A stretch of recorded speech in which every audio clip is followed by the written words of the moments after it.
இந்த 5 பொருட்கள் உங்களின் வீட்டில் இருந்தால் உடனே அவைகளை தூக்கி வீசவும். இல்லை என்றால் கேன்சர் போன்ற மிக கொடிய நோய்கள் உங்களை தாக்கக்கூடும். உங்களின் வீடுகளில் மட்டுமல்லாமல் என்னோட வீட்டிலும் உபயோகித்து வந்த இந்த பொருட்கள் இவ்வளவு ஆபத்தை தரக்கூடியதாக இருக்கும் என்று நான் கனவில் கூட நினைத்து பார்த்ததில்லை. ஏனென்றால் இவை எல்லாமே நம்முடைய வீடுகளில் அன்றாடம் பயன்படுத்தும் பொருட்கள்தான். இதை கேள்விப்பட்டவுடனே நான் அவைகளை உடனே வீட்டிலிருந்து அகற்றிவிட்டேன். அது எந்தெந்த பொருட்கள் என்றும் எந்த மாதிரியான விளைவுகளை தரக்கூடும் என்றும் விளக்கமாக சொல்கிறேன். முதலாவதாக, நம்முடைய சமையலறைகளில் பயன்படுத்தும் நான் ஸ்டிக்கி பான் முதற்கொண்டு நான் ஸ்டிக்கிலான அத்தனை பாத்திரங்கள். இதை கேட்கும்போது உங்களுக்கே ஆச்சரியமாக இருக்கலாம். அதாவது நான் ஸ்டிக்கி பானில் உபயோகிக்கப்படும் டெஃப்லோன் என்னும் கோட்டிங் போலி டெட்ராஃப்ளூரோ எத்திலேன் என்றழைக்கப்படும் கெமிக்கல் தான். இதே கெமிக்கல் தான் நம்முடைய வாகனத்தில் வெளிப்புறத்தில் அடிக்கப்படும் கோட்டிங். சந்தேகமென்றால் கூகிளில் டெஃப்லோன் கோட்டிங் என்று தேடி பாருங்கள். அதற்கான விடை உங்களுக்கே பார்க்கலாம். இந்த டெஃப்லோன் கோட்டிங்கால் தயாரித்த நான் ஸ்டிக்கி பான்களே அமெரிக்கா, யூரோ போன்ற நாடுகளில் ஏற்கனவே தடை செய்யப்பட்டுள்ளது. ஆனால் நாம் இன்னமும் இதை பயன்படுத்தி வருகிறோம். நாம் தோசை, ஆம்லெட் அல்லது வேறு உணவுகளை இந்த பான்களில் 3000 டிகிரி செல்சியஸுக்கு மேலே சூடாக்கி சமைக்கும் போது அதிலிருந்து புறப்படும் ஆவியிலான புகைகள் 2 வகையான விளைவுகளை ஏற்படுத்துகிறது. ஒன்று, வீட்டுக்குள் இருக்கிறவர்கள் இதிலிருந்து சிறுக சிறுக உருகி வரும் நச்சுத்தன்மை அடங்கியுள்ள புகையை சுவாசிப்பதாலும் உணவுகளில் கலந்து சாப்பிடுவதாலும் கேன்சர் போன்ற கொடிய ஆபத்து வரக்கூடிய நோய்களை உண்டாக்குகிறது. 2, இந்த புகை வீட்டுக்கு வெளியேயும் செல்வதால் அண்டை வீட்டாரையும் பாதிப்படைய செய்கிறது. அதனால் முன்கூட்டியே இந்த ஆபத்து வராமலிருக்க இதை உபயோகிக்காமல் இருப்பது மிகவும் நல்லது. இரண்டாவதாக, அனைவரும் அன்றாடம் உபயோகிக்கும் டால்கம் பவுடர். சின்ன குழந்தைகள் முதற்கொண்டு பெரியவர்கள் வரைக்கும் முகத்தில் உபயோகிக்கும் டால்கம் பவுடர் வெறும் ஒரு கற்களிலிருந்து தயாரிக்கும் பொடியாலும் சிலிகோன், மெக்னீசியம், ஆக்சிஜன் மற்றும் நறுமணத்திற்காக கலர்த்தும் பல வகையான கெமிக்கலால் தயாரிக்கப்படுகின்றன.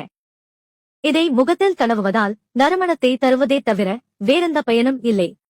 ஆனால் இதிலிருந்து நாம் சுவாசிக்கும் நறுமணம் நுரையீரல் புற்றுநோயை உண்டாக்குகிறது. அதனால் விலையுயர்ந்த பிராண்டானாலும் இந்த மாதிரியான பவுடரை உபயோகிக்காமல் இருப்பதே நல்லது. குறிப்பாக சின்ன குழந்தைகளுக்கு உபயோகிப்பதை முற்றிலுமாக தவிர்த்துக் கொள்ளுங்கள். மூன்றாவதாக, அலுமினியம் பாத்திரங்கள் மற்றும் அலுமினியம் ஃபோயில். இன்று எல்லோருடைய வீடுகளிலும் சோறு வைப்பதற்காக பயன்படுத்துவது அலுமினியம் பானைகளில்தான். அதேபோல் கறிக்குழம்பு வைப்பதற்கும் டீயை போடுவதற்கும் அலுமினியத்தால் தயாரித்த பாத்திரங்களையே உபயோகிக்கிறோம். இன்னும் சிலர் அலுமினியம் ஃபோயிலை ஓட்டல்களில் சாப்பாட்டை பொட்டலம் கட்டுவதற்கும் வீட்டிலிருந்து பள்ளிக்கூடத்திற்கு எடுத்து செல்ல பிள்ளைகளுக்கு சாப்பாட்டை பொட்டலம் கட்டுவதற்கும் உணவுகளை ஓவனில் சூடாக்குவதற்கும் உபயோகிக்கிறோம். இதுவும் உடம்பில் பேராபத்தை விளைவிக்கிறது. மேலும் வினிகர், தக்காளி, எலுமிச்சை போன்றவற்றைகளை அலுமினிய பாத்திரத்தில் சமைப்பதால் அதில் ரியாக்ஷன் நடந்து அலுமினியம் தனியாக பிரிந்து உணவில் கலக்கிறது. இதனால் உடம்பில் பலவிதமான ஆரோக்கிய பிரச்சனைகளை உண்டாக்குகிறது. குறிப்பாக மூளையில் உள்ள செல்களை சிதைத்து அல்ஷைமர் என்னும் ஞாபக சக்தி இழக்கும் நோயை உண்டாக்குகிறது. நான்காவதாக, நம்முடைய பீரோவிலும் பணம் வைக்கும் பெட்டிகளிலும் அலமாரிகளிலும் வாஷ் பேசின் மற்றும் சமையலறைகளில் கரப்பான் பூச்சிகளும் பல்லிகளும் எறும்புகளும் வராமலிருக்க கரப்பான் பூச்சி மாத்திரைகளை போட்டு வைப்போம். இந்த மாத்திரைகளை நாப்தலின் என்றழைக்கப்படுகிறது. இது மிகப்பெரிய கொடிய ஆபத்தை விளைவிக்கக்கூடிய நச்சுத்தன்மை அடங்கிய பொருள். குறிப்பாக கண் பார்வை இழப்பதற்கு இந்த மருந்து காரணமாகிறது. மேலும் வீட்டிற்கு வெளியே செல்லாமல் எப்பவும் வீட்டிற்குள்ளேயே ஆவியாக மணமாக வீசும்போது அதை அடிக்கடி சுவாசிப்பதால் புற்றுநோய் வருவதற்கான வாய்ப்பு அதிகம் உள்ளது. குறிப்பாக கைக்குழந்தைகள் மற்றும் சின்ன குழந்தைகள் வீடுகளில் இருந்தால் உடனே அந்த மாத்திரைகளை அகற்றிவிடவும். ஐந்தாவதாக, இந்த பொருளை சொன்னால் யாருமே இதை ஏற்றுக்கொள்ள மாட்டார்கள். ஆனால் மிகவும் ஆபத்தை விளைவிக்கக்கூடியது. அது என்னவென்றால், நாம் அன்றாடம் வீடுகளில் பாத்திரத்தை கழுவ உபயோகிக்கும் டிஷ் வாஷ் லிக்யூட்.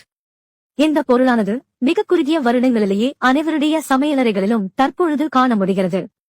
இது சல்பேட், போஸ்பேட், ட்ரைக்ளோசன் போன்ற கெமிக்கல்களாலும் மேலும் பல கெமிக்கல்களாலும் தயாரிக்கப்படுகிறது.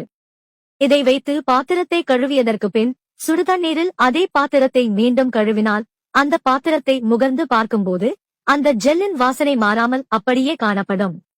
அந்த பாத்திரத்தில் நாம் சமைத்தும் தட்டில் சாப்பிட்டும் வருவதால் உடனே நோய்கள் தென்படவில்லை என்றாலும் உங்களின் உடம்பில் புற்றுநோய் சிறுக சிறுக தாக்கிக் கொண்டே இருப்பதை நீங்கள் உணராமலே இருப்பீர்கள்.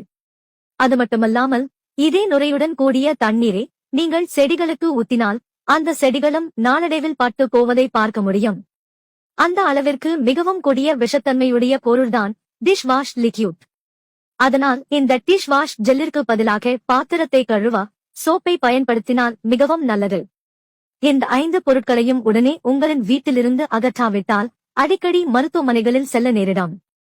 இந்த 5 பொருட்களையும் தவிர்த்து மேலும் பல பொருட்கள் நீங்கள் அன்றாடம் உபயோகித்துக் கொண்டிருக்கிறீர்கள். அதை இந்த வீடியோவின் நீளத்தின் காரணமாக சொல்ல முடியாததால் இனி வரும் வீடியோக்களில் பதிவிடுகிறேன். ஆனால் இந்த வீடியோவை நீங்கள் ஷேர் செய்துவிட்டு பார்ட் 2 வேண்டுமென்று கமெண்ட் செய்தால் மட்டுமே பதிவிடுவேன்.